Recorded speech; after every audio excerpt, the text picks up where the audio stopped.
Welcome to Happy Homes and Gardens. I'm your host. My name is Daphne Royse. I am a real estate broker, architecture, and interior designer. SFGate has just named Dr. Carolyn Chang a 2024 the Best of Bay Area winner in the category of cosmetic and plastic surgeon. What exciting news! Let's congratulate Dr. Chang and learn about her work in cosmetic and plastic surgery. Hello, Dr. Chang. Hi, and thank you for the compliment. I appreciate it. I'm happy to be here. Please tell us about you and how you became a plastic surgeon. Well, that was a long time ago. It feels like yesterday. So I come from a family of a lot of scientists, and so I've always had a big science background. And when I came to college at Stanford in the Bay Area, I thought I would study sciences. But as I got into the field, I realized that I wanted to interact a little bit more with people and not just do basic science research. And so then I shifted my attention to something a little bit more applied, like medical school. And it appealed to me. I did some rotations when I was a student, and I liked it. And so I applied to medical school, and then I went to Stanford again. And during that time, in school, the way it works is the first 2 years are all studies, and the second 2 years are clinical. And so during the time of the book time, the first 2 years, the school will assign a mentor for you so that you don't lose complete touch with the clinical aspects of medicine. And my mentor happened to be a woman plastic surgeon. She was on staff at the time at Stanford, and she was the only female plastic surgeon on staff as well. And she was a great influence to me. She took me into the operating room. She showed me how to scrub. She showed me what operations look like. She let me participate, actually. And after that, I was hooked, and that's how it happened. At that time, there's a lot of women plastic surgeon. That was probably about almost, gosh, I'm going to date myself, but maybe almost about 25, 30 years ago. And so, no, there were definitely a lot less. Nowadays, there's a lot more. There's a lot more women surgeons. There's a lot more women, everything, actually. Internists, radiologists. Women are actually over 50% of the medical school populations now. But not back then. Definitely not. What was the reason? Because the curriculum was taken too long, or because just not popular? Yeah, I think there was a lot of that. Nowadays, the medical schools and the training programs are much more accommodating to maternity leave. I think, I don't have any experience with that because we couldn't miss any days. So I'm not sure how they're structuring it, but I think it's more friendly to people who want to have a little bit more of a work-life balance. You have been in plastic surgery for decades. Have the cosmetic plastic surgery industry grown or advanced in the past 30 years?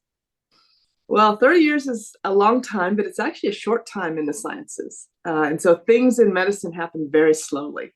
But luckily in the field of cosmetic surgery, it's been quite remarkable. I mean, when I did my fellowship, I did a fellowship in facial cosmetic surgery. And at that time in the office, the only injectable we had was collagen. And that's what people used for fillers. Botox was just starting at that time. This was, in the late 1990, I think it was around 1999, 2000, something like that. And so we really had very little in the way of non-invasives. And I think that has probably, universally, we think probably that has been the biggest change in the field of cosmetics is all of the advent of the millions of different kinds of fillers and injectables, laser treatments. All of that entire non-invasive industry was non-existent when I first started in training. And so that's been quite remarkable. And as a result, also, I think just the applying the technologies that we now have has also opened up improvement in our techniques in the surgical side as well.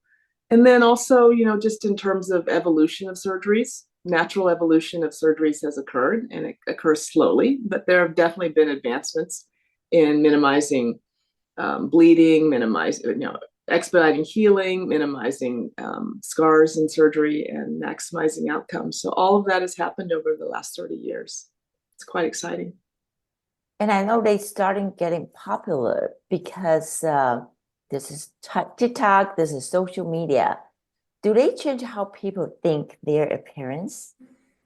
Well, it's funny because I think the technology, the social media is definitely part of the advancement of cosmetics and plastic surgery as a whole, over the just in terms of the exposure that it gives to everyone. Because before, in my fellowship, nobody advertised anything. Everything was word of mouth.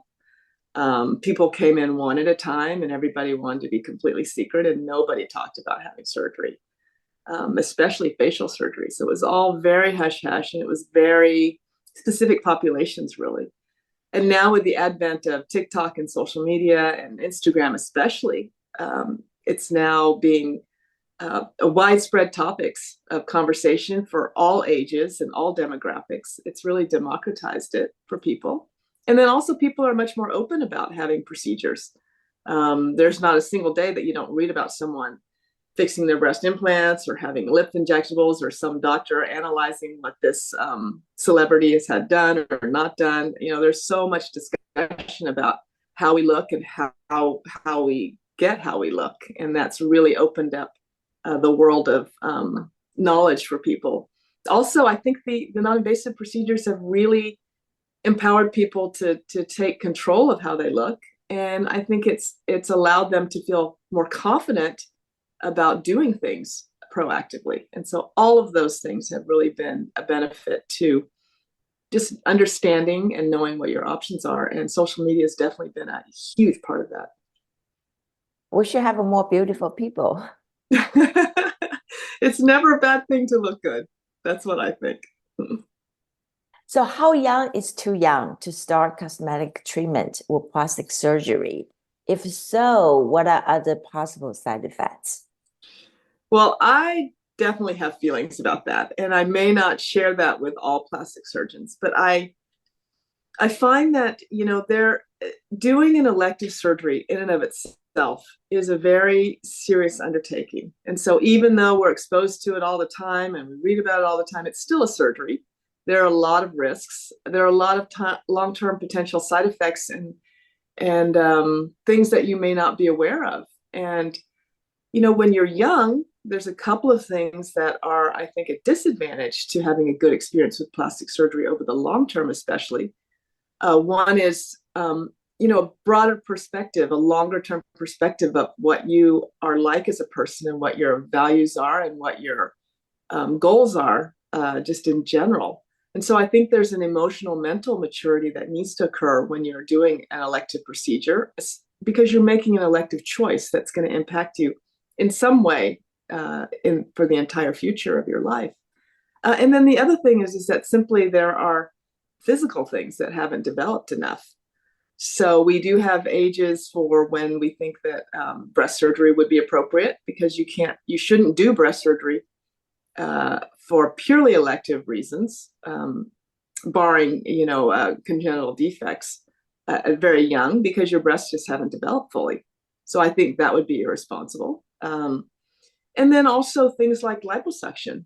Your body hasn't developed fully, and that you'll at age 17, 18, your body's going to change a lot over the years. And so what you do in terms of liposuction, i.e. changing the density of your fat in certain areas, is going to impact you for the rest of your life, because you won't stay that weight, definitely, for the rest of your life. So there's a lot of both developmental and emotional aspects. And so I really hesitate to operate too much on teenagers. I think that people really need to understand themselves better before they can make these kinds of choices.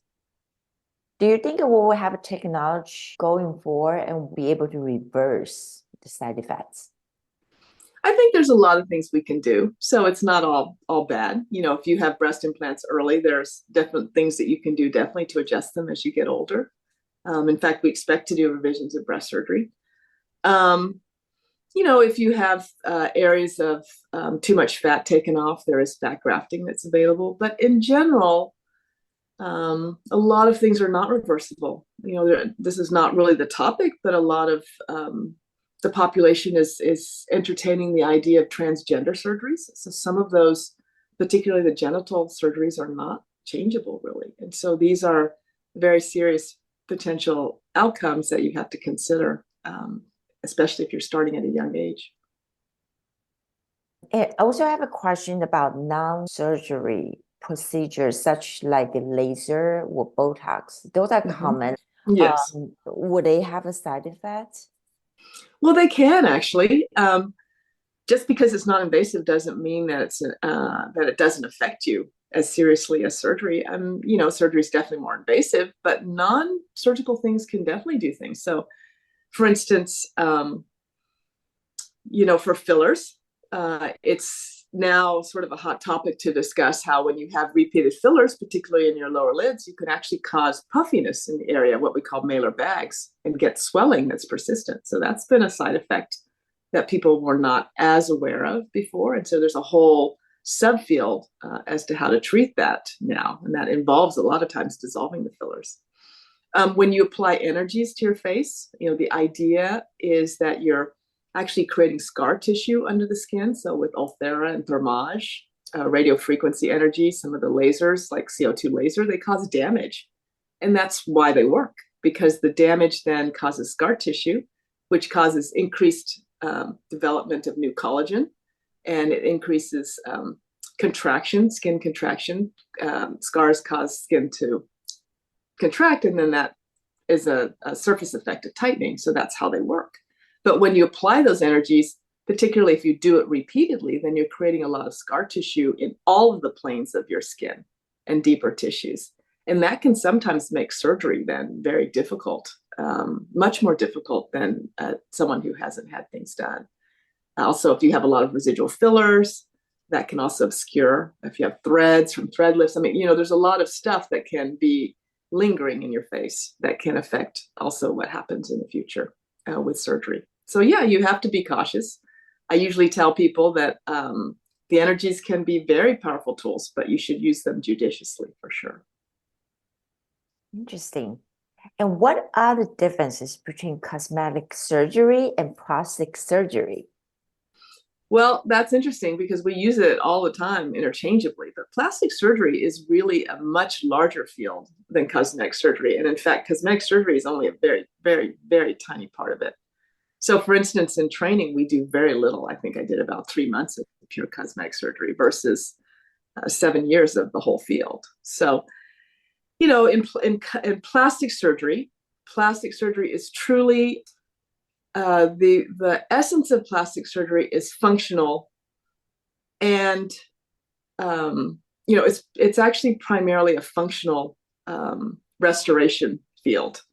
So, for instance, we do reconstruction of breasts after mastectomies.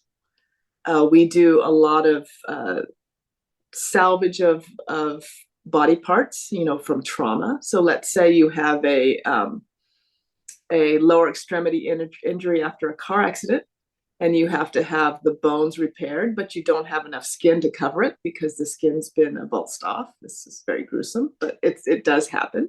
And so then you have a difficulty covering the bone that's been repaired. So that is very critical to the function of your leg in the future. And so as a plastic surgeon, one of the most basic things that we do is take tissue from other parts of the body in order to salvage the limb, to protect the limb so that it can heal the bone underneath. And that is the true essence of reconstruction. So the majority of the field is really reconstructive.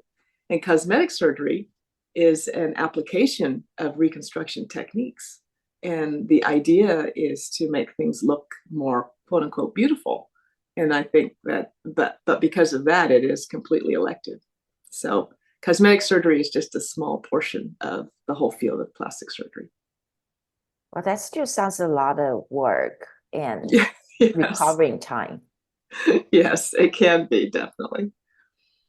As a doctor, what do you recommend for health? Is there any food that we should avoid in our diet, or things that we should do daily for us? Well, there's a lot of things we should do daily. But I think most people don't do. So, the number one thing obviously is diet and exercise, and that's easy to talk about, but hard to implement. But I think that even just, as you get older, it depends on what time of life you are. When you're young, you are very much more energetic, everything works better. And so diet and exercise are not so hard to implement, particularly the exercise part. Weightlifting and very, strenuous cardio can be very good for your overall health, particularly your cardiac status. And then as you get older, you get busier, time may be a factor and you're more tired, things just don't move as well, and you may not be able to do that running. And so what I tell people, the most important thing, I think, honestly, is just to move a little bit. And even if you're not killing yourself, just to even walk. Walking, I think, is an excellent exercise. I think that one of the most important things that you do as you get older, and that's particularly true in my field of work, is stretching and mobility. And I think that is really underrated. I think as you get older, I can't tell you how many women I have that I'm doing a facelift on, and they're on the table asleep, and you have to move the head side to side. The head only moves this much, and it's shocking. They can be in their 50s. And so that's all that tightness back here and stenosis that's occurred over the years. And when you don't do the exercises, you lose mobility. The same with all your other joints as well. And as you get older, it makes it much more possible that you're going to injure yourself when you don't have flexibility. So I really, as I get older, I've really talked to my patients a lot about maintaining flexibility. And that's something that is not hard to do, no matter what age you are. And I think that's super important. And then just get out and walk a little bit and watch what your diet is. I think as far as diet goes, maybe don't concentrate so much on calories and exactly what you're eating, but really pay attention to decreasing foods that we know cause inflammation. So that doesn't mean you can never have ice cream again, but I think moderation is the key. Do people need to eat less when they get older? Well, I mean, in the world of dieting, less is definitely more. So I do think that watching what you eat can actually make you feel better. You go on vacation and everybody feels it. You eat 3 meals a day because you want to enjoy yourself and you want to sample what the local fare is. And then before you know it, you don't feel good. So I think it's common sense. Your body's telling you what you shouldn't have in terms of quantity. And if we listen to that, which is very difficult to do when you have apple pie in front of you, but if we listen to what we really, really need to eat as physiologically, then I think that our diets would automatically sort of regulate. It's an interesting thing. I have 2 kids who really like to eat a lot, but it's interesting to me that they just stop when they're not hungry anymore. And so I think that's a real skill that probably needs to be learned by most people.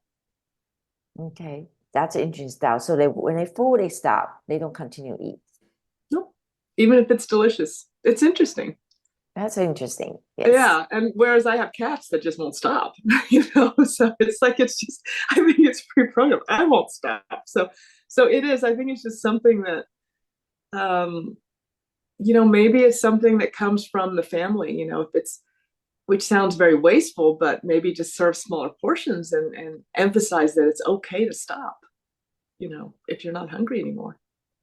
Well, I have a problem. I always finish my plate. So right, because I was taught to do that, right? Yes. And I think that is definitely a good ethical thing to do, but maybe just serve less to begin with. And I think in America we tend to have bigger servings, and I do think that contributes to the problem. And I think moderation in all of it is the key to success, because you cannot maintain, especially as you get older and busier and more tired and your joints don't work. You cannot maintain those kinds of schedules for the vast majority of people. And then you're hard on yourself, and then you think, oh, I can't do it, so I'm just not going to do it. That's why you have such a good figure. Well, I work really hard at it. So, but I think that moderation is going to get you pretty far. So normally who gets plastic or cosmetic surgery the most? Is this related to menopause? Well, I think there's different age groups that get it. I think the absolute most, and we have statistics of this all the time, it's very general, women. Women get by far the most. So we have new statistics from the American Society of Plastic Surgeons that just came out, and 6% of people are men. So number one group is women, and we've always known that. And then within that, I think everybody's practice profile is a little bit different. But for the most part, I would say the ages of the most plastic surgery that's done is probably somewhere between 30 and 65. And then within each of those groups, you have different surgeries that are most popular. And so if you look at the younger groups between 20 and 30, I think you would say that augmentation and liposuction are going to be the most common. They don't have facial things to fix. So the body is really the emphasis. They're active, they're dating, they're, interested in, social things. And so they want to look good, their figures particularly. And these are mostly women, of course. And so then between 30 and 40, probably the most common things are going to be rejuvenation after kids, because that's the next thing that happens that changes their body. And then they might be starting to look at some early eye things, eyelid things or early facial things, maybe start to do the non-invasive things as well. And then between 40 and 60 then is kind of a big group. And I think at that point in time, you start to mix up into the facial surgeries as well. And so a common time that people really start looking at facial surgery, real facial surgery, is going to be probably mid-40s. And at that time, they may still be cleaning up the effects of pregnancies as well. So you get a little bit of a mixing of the breast and body as you get into middle age. And then the older people, 60 and up, is always primarily facial surgery. So there is definitely different demographics. But if you look at the stats from the ASPS that just came out, the number 1, 2, and 3 procedures are all body. So that's augmentation, lipo, tummy tucks, that kind of thing. And I think that's true pretty much all the time. What are your most common procedures? So I did a facial fellowship, actually. So I did a fellowship in facial surgery with the person that, one of the people that invented most of the principles of the modern day facelift. So he's the first of a group of people to really describe how to use the deeper planes of the face in order to lift and then therefore get a more natural result. He helped describe the anatomy and teach how to do it safely. And so as a result, I have quite a large facial practice, which I really enjoy. It primarily is facelifting and eyelid surgery, that kind of thing. And then also my background is in breast and body from my practice experience. So when I finished a residency, I also did residency at Stanford. I joined 2 other women from Stanford that were in San Francisco at the time. I'm from the Bay Area. And they had a very large, very prominent breast and body practice. The senior partner brought at that time, novel way to do breast reconstruction. And she was the only woman really doing it at any large volume in San Francisco besides the universities. And so we had a huge breast and body, breast cancer, breast surgery practice. And so as a result, it was almost like I did 2 fellowships. And so these days now, my practice is bifurcated. I do a lot of breast surgery, a lot of complex breast surgery as a result of my experiences. And then the other half of it is facelifting. So it's a little diverse that way, but it's because my background is a little bit different than the usual person. And I like it. So my curiosity, when patient engage with you from consultation to finish the procedures, how long it normally takes? Takes as long as they need. So some people are very fast. Some people are more thoughtful about their questions because they've maybe seen 4 or 5 other people, or they've been researching, or they're just more type A. So it just depends on the person. But for the most part, it takes about an hour. We usually leave about that much time, and the vast majority of people get everything they need out of that. The consultation process is 2-pronged, really. So we obviously do a medical intake form before. And so we talk about, I do an assessment of your overall health, because this is at the bottom line a medical procedure. And it's the bottom line is elective. And so we have to be sure that you are a candidate actually for that to do it safely, because that's the number one most important thing is your health. So we do a quick screening of that, and then we talk about what the concerns are. And I usually like to discuss with people, I like a little more background because it helps me to help them if I know what the motivations are. So for instance, if someone says to me, I'm getting ready to go on the job market, then I know that it's a very distinct reason why they want what they want. And there's a secondary goal, which is a very normal one, but it gives me a framework of where they are and what their reasoning is. And then there's other people that come in and they might say, I'm turning 60 and I really don't like the way I look. Well, then that's a different thing. It's a self-confidence thing. It's a starting a new era. It's more of an emotional feeling. And so that's a different kind of person than the first person. So that kind of motivation conversation I always have. And it gives me a lot of insight as to how I can help that person and what their ultimate reasons are for doing it. And then we talk about the procedures. And so during that time, we do an exam. And so within the framework of what they want to do, I will give you a number of different alternative choices. And I can give you the pros and cons of each. I don't usually like to tell people what to do because it's not the way I run my practice.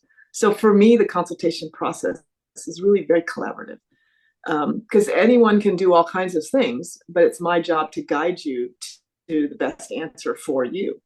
So for instance, if someone comes in and they have concerns over their belly, I did this the other day with someone, and they're really a good candidate for a tummy tuck because that's the gold standard operation for getting the best looking rejuvenation after pregnancies.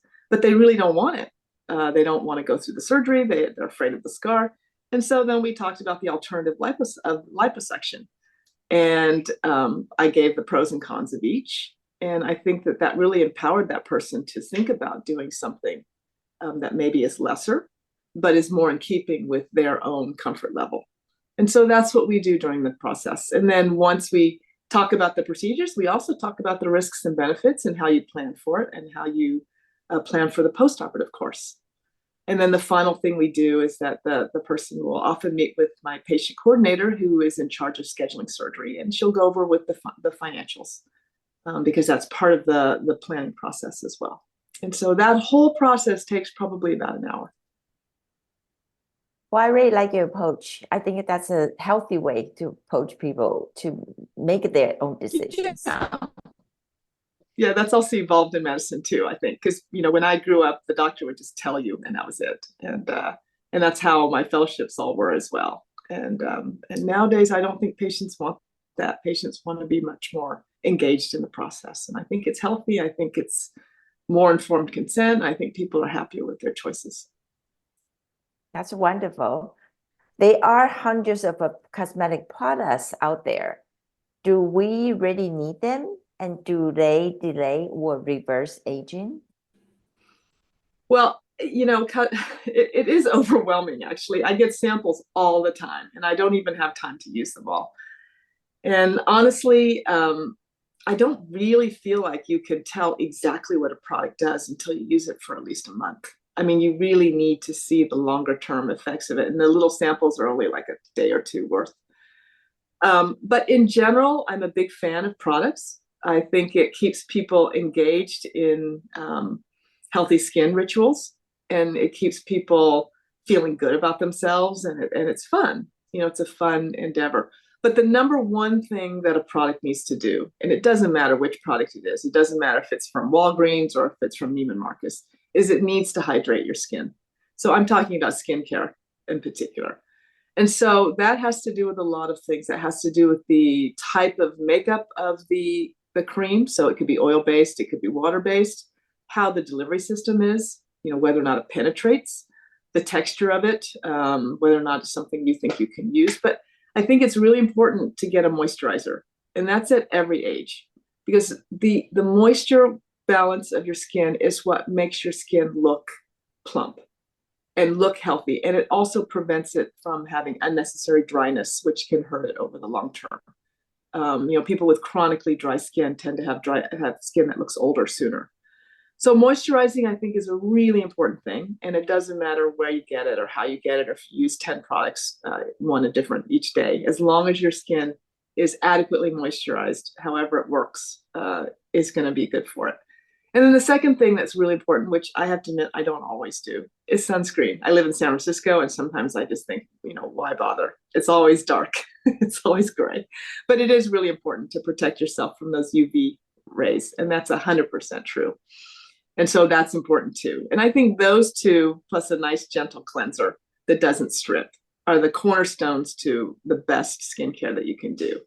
And then depending on how complicated you want to get, there are little, anti-inflammatory things you can do, like acids and this, that, and the other. But the cornerstone is going to be moisturizing and sunscreen, and it's going to help you over the long term, but it's very, very, very small effects over a long period of time. So it's nothing like surgery. But I am a big fan of preventative care. I started when I was about 7 because my Chinese tiger mother decided that I had to have perfect skin because that's important culturally. And I'm glad. I think it pays off in the long run. You do have a good skin. Thank you. Most Asian women do because of their mothers. So I think that's one cultural thing that should carry over to everyone. What are your views on people doing facial spa treatment? Well, I was shocked to learn that the younger population now, something like as early as 9, 10, 11, 12, they're taking over Sephora and they're using every product in the world. And they're doing all these masks and things. And a lot of kids, I think, are having trouble because their skin is just really reacting to all of these chemicals and things going on, and they actually are having worse skin. So I think that there's a place for all of this stuff, but I think that once again, like exercise and diet, moderation is really the key. So I don't have an issue with using a lot of different kinds of products, but I think that sticking to 1 or 2 at a time rather than 20 is really going to be the best way to protect your skin. And then you can experiment more scientifically. You can compare what's going on, and you can figure out what's good for your skin. And I think those are lessons that only you can do because they're personal. Do you think we would need to put age limitations on certain products, maybe?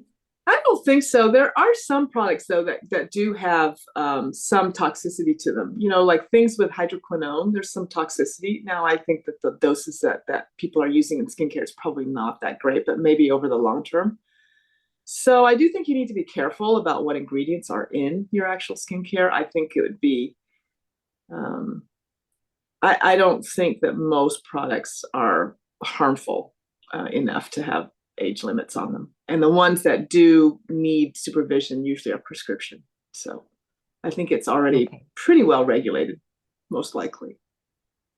That's good to know. Mm-hmm. And please tell us, where is your website and how can people contact you? Well, there's no plastic surgeon in the world that can't be found. So, it's funny. I got into a car accident a while ago, and the guy, I didn't have, I had information. He says, well, how am I going to find you? I said, you can find me anyway. So my website is www.drcarolynchang.com, and that's DrCarolynChang.com. And I have an Instagram also, which is great because there are pre and post-op photos, and it has I do a lot of reels, so I like to talk about issues that patients might have questions about. And that is Carolyn Chang, MD. So at Carolyn Chang, MD, and that's Instagram. And we have a photos one that's associated with it. So anyway, I'm in San Francisco, and so give me a call, and I'd be happy to talk to you. Thank you so much. Mm-hmm. Thank you so much, Dr. Chang. That was really a wonderful, informative section that we have in our discussion. Well, thank you. And thanks so much. I'm so happy to have met you, and I'm so happy to have contributed to this. Thank you very much, and have a wonderful weekend. Thank you.